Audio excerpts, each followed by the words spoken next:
believe you can or you believe you can't, you're right. Because it starts up here. Your mind controls everything around you, especially your body and your heart.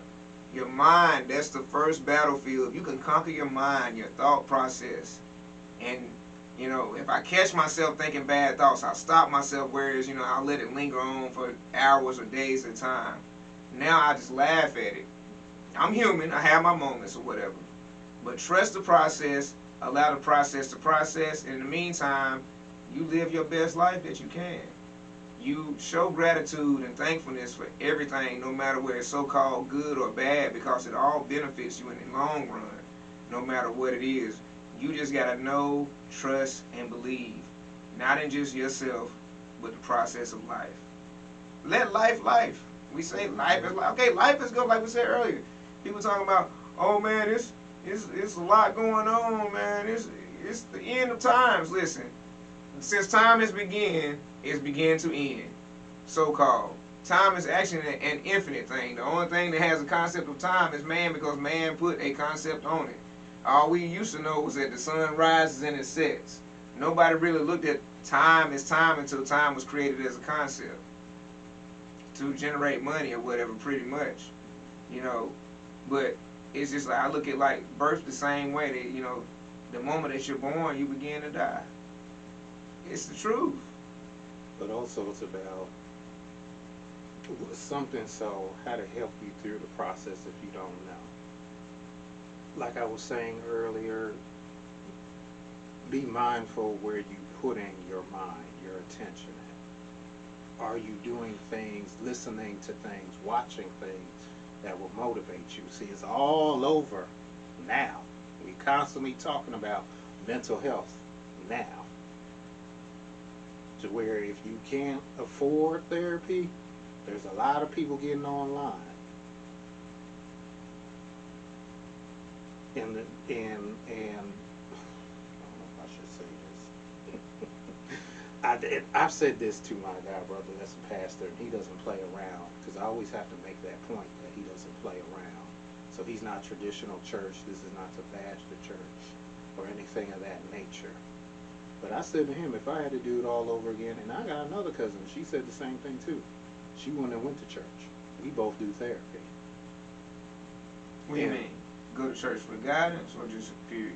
Well, back in the day, because I'm 50, I'll tell you I'm old, so I'm 50, living, alive, young. And it was always run the church, run the church, run the church. You got problems, run the church, run the church. Whatever your issue was, run the church. That's how, coming up in my time period, it was, run the church, and I did. And again, I'm not saying nobody not to go to church, but first of all, find the right church that fits you. Probably do that in a whole nother video. Mm-hmm. But find the right, it's not just about going to any church, listening to any preacher. Doesn't matter the race of the church, none of that. Yeah, I go to a Latin church. So if you're not getting structure, instructions, that's what therapy did. It gave me structure, it gave me instruction. It actually improved my relationship with God.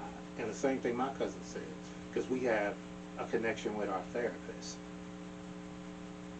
And I don't know, for you, I mean, and understand people have beliefs, but what I've come to find, whether you're talking about spiritual or natural world, and acknowledging the natural world does not take away from the spiritual world, because we're here, we're natural. We don't have to worry about this till we move on to the next life. But structure, having a plan, practicing habits. There's things you need to do to build to what we're talking about. So I'm not going to say it's easy, but you do maneuver better. I think that's a good way to put it. Because you're still going to fall short. And it's okay. I'm looking at both cameras. It's okay to fall short. We're under this veil of perfection. I always talk about that. I actually got a video about the veil of perfection. You do one mistake, you're the worst person in the world. You make one bad decision, and this is what we talk about, the setup and what society does. It sets you up to be for failure, because society wants to make you believe that if you're not perfect, again, go big or go home, that there's something wrong with you. You're not going to make it. And therapy more so taught me this, and I could go on in the church some of mine. These are just my experience of actually, yeah, they always say, yeah, you're striving for perfection and be close to God. Yes, that's great. That is true. Well, understand you're never going to be perfect. Yes. Nobody. In my opinion, if you ever reach perfection, that's the end of the road for you. Like, what else do you have to do? You have no more purpose to be here if you ever become perfect. Mm-hmm. That's just what I believe. And why did it make sense? Which is funny we talked about this because this was just random. But when I was leaving the house, the Matrix Resurrection was going on. When you left, it was coming on? Yeah. So it's that part when, if for those of you who have seen it, sorry spoilers if you haven't, where the black guy who was an agent meets that Asian girl. And then they both talk about, I saw this, which is the Matrix, I'm doing this for the little lines. Yeah, for the lines. And they both saw the lines. Well, the girl says she saw Neo. She was cleaning a window like on one of those, like on a skyscraper, on one of those. And she just so happened to looked up. It looked like a dude was about to jump, but it was Neo. And then the black guy said he was in his mirror, just got out the shower, and the steam was, the lines were coming, and he noticed. And they said since they had those experiences, they found their purpose. It changed their lives and stuff like that. Just that simple for them. And I know that's a Hollywood movie, but it at times it's not. If it's complicated, it's okay. But a lot of times, so many things are so simple, we make them complicated. Just like something we talked about in this past Bible study with my brother who I'm talking about, and I didn't share this with him yet. So I was like, well, we haven't been filming for a while, so I'm a little concerned about the company. And also to mention, just didn't start off the year, just kind of sick. Flu was going around, some other things were going around. Both of us were actually sick at the same time. And, just was hard to get in with some of the team members to communicate with them and everything. And the last filming was an interesting filming, we'll say that. So we hadn't done anything for a while, for at least the month of January. And I was getting a bit discouraged and like, oh, maybe we got to lose subscribers or stuff like that. And it was brought up in Bible study, but I had already gotten over it. Because why? Because honestly, I gave it over to God, honestly. And it was funny that was brought up, but my God brother said, who's the pastor, one or two pastors said, do you trust God? Do you trust God, or do you just think that it's going to fall apart? Because I'm the type of person, because I see results when I do the work. Because we had that talk before Bible study. I said, no, the issue isn't that I don't believe God is going to do it. But what I have experienced is not doing it. Sometimes we just need to stay still. Sometimes we need a break. And just because you stay still, take a break, not even sure what to do, and you stop, doesn't mean whatever you're doing, the blessings are going to stop. No, you're letting God work, and that's what I've seen. It's like, yo, let him do his job. I saw a thing with a guy interviewed somebody in New York, and he was talking about what if God took a day off or something like that. He was just talking about like how screwed we all would be, like we'd be done. That's when Armageddon gonna break loose. I really think that's how Armageddon gonna happen. He can be like, you know what?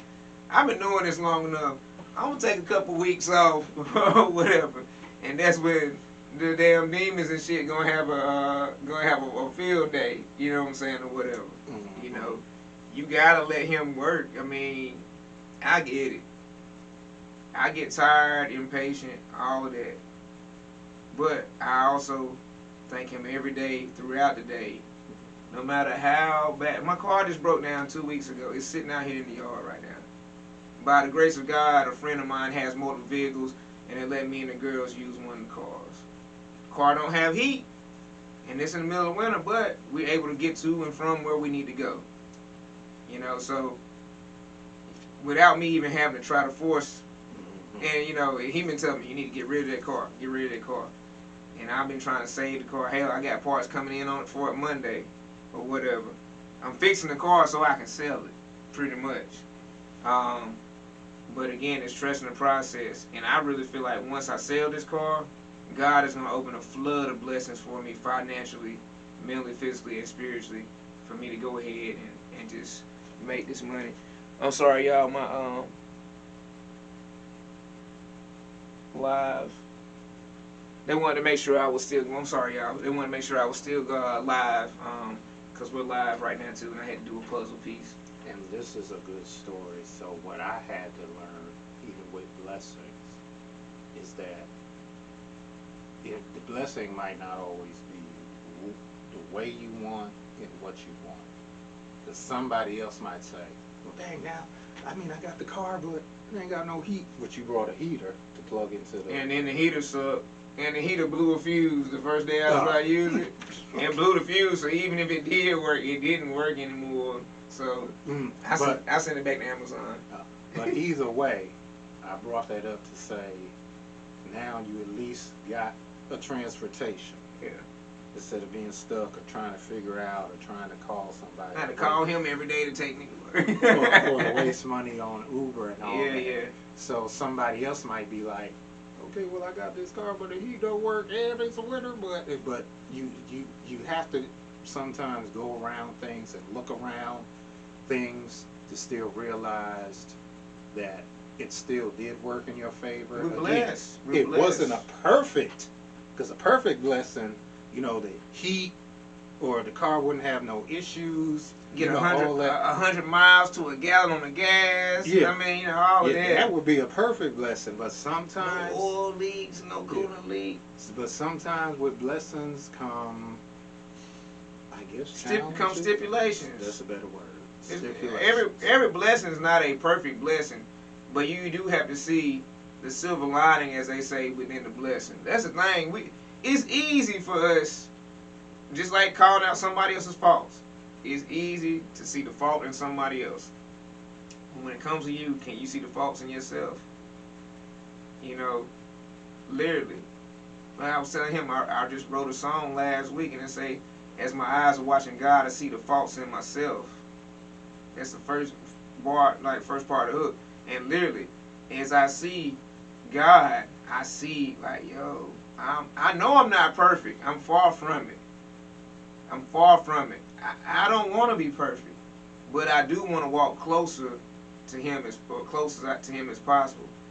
I'm probably gonna do something today that's not, you know, to His liking. I'm sure I am. I'm just gonna be honest. Sure I am. I don't know what it is yet, but I'm probably gonna do something not just to let Him down, but I'm gonna let myself down in some way, shape, or form. You know, just being honest, because I'm not perfect. Which again is okay. Yeah, and when you realize it's okay, you like, and that don't mean don't stop trying to be better, but realize that you're human. If everybody was designed to be perfect, do y'all think we'd be going through this crap that we going through in this world? We'd still be dancing around in the garden. Yeah, we'd be in the garden. We wouldn't be working. We wouldn't be doing none of this. Yeah, you're not gonna be perfect. You know, be patient with yourself and the other people that's around you. God's timing is perfect, no matter what. It's a hard pill to swallow, but it's a fact. And the truth is, you got a lot to do. So, I mean, to keep thinking on the subject, that's where you mess yourself up. Because you keep thinking on the subject. Whether it's prayer, fast, just talking with God, even talking to sharing with the certain people in your group who you know who share things with. You just got so much to do during the process, and that would be my advice: is just keep yourself where you're just not thinking on it. Whatever you got to do to keep from thinking on it, that helps the process a whole lot to move. So again, it's not about perfection. It's not about getting it right all the time, which is another thing. I saw a little movie clip about, and that's another thing too, whether it's movies, again, these as they call them, gurus, preachers, whoever, they keep saying it's not about winning and losing. It's about the journey and what you're getting out of the journey. Again, where are you putting, and I say this all the time, because I've learned to put my attention. That's why the company had into the right places, because that's why the company has been moving for the past, where we've been constantly. We've had a few, like I said, we didn't start off the year, but that was okay. I got a little concerned, but that was okay, because the company's fine. If we did lose some, I couldn't tell if we lost any subscribers. If we did, we did. We didn't, we didn't. But we'll gain more back if we did, and we're still gonna get more regardless if we lost any or not. Views on videos, all that, because again, consistency. It is the answer. But sometimes you just honestly gonna have to take a break, even when you don't want to take a break. Man. Even when you don't want to, and you don't get yourself, which again is challenging. Don't get yourself to where it's literally like you just stop. It's like, because you've put yourself in that position to where now, I don't know if it's something with your body, because your body will tell you, oh no, you need to stop this. Sometimes it happens. That's what happened. I was telling them earlier, it was what happened with me with the gym. I was like, when I'm talking about getting sick, and even that second week, the first week it was kind of like, second week I was feeling better, but I wasn't. But I was like, I'm not gym ready. Like, I felt like if I had went to the gym, I was gonna take a step back, and my body was like still, and my mind was like, yo, you need to rest. And then now that I'm ready to go back, now they talking about they closing the thing, so I'm like, and I'm not even. Yeah, I was talking about earlier. The thing, just to let y'all know, that's where they can have their kids play. Yeah, it's the kids club, so it's for people who have children that watch their kids for up to 2 hours while you work out. I usually spend about an hour and a half working out, because I'm mindful of other parents. Like, there's been times I've gone, I have 2 kids. There's times I've seen people with 1 kid, and I'm like, I let 2 ladies go in one time ahead of me. And then the lady that works in there, Kim, was like, she looked at, she was like, come here. And I went, she was like, come on. She was like, bring them in. She's like, I know you. She's like, I see you just let some people go in front of you. She said, no, I know you or whatever. She said, go ahead. She said, I don't mind having 2 extra kids right now. So me showing kindness to somebody else, whatever, worked in not just their favor, but my favor also. Because for me, I'm like, I could come another day. One lady had her stepdaughter and was in town or whatever, and, whatever. And I was like, all right, cool, whatever. So the kids club now, I was talking about Fitness Connection all over the country. They're closing all of them except for Texas and like California or Florida or something like that. Everywhere else is closing it. So if you can, if you go to the gym, even if you don't, go on there and sign a petition for them to open it back up. Because like I said, it's not just about parents to be able to have a place to take their kids, so a safe place so they can work out. Because that's how I relieve my stress, through working out or whatever, and keep my sanity.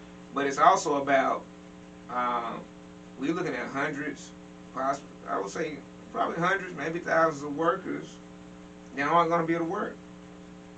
There's a lot of females that they use this as like, some of them are full income, some of them is part-time income. Either way, a lot of people just lost their jobs on Thursday. So now these people now got to go out here and figure out how they're going to supplement their income. And then parents such as myself, my wife and I, we could swap out, but our schedules are like all crazy. So when I'm off work, she's going to work. So it ain't like, you know, I could go work out and then, which we have done before, where she'll work out and then I'll come and then I'll work out and she'll take the girls and do something, you know, whatever, and then we go eat together, whatever.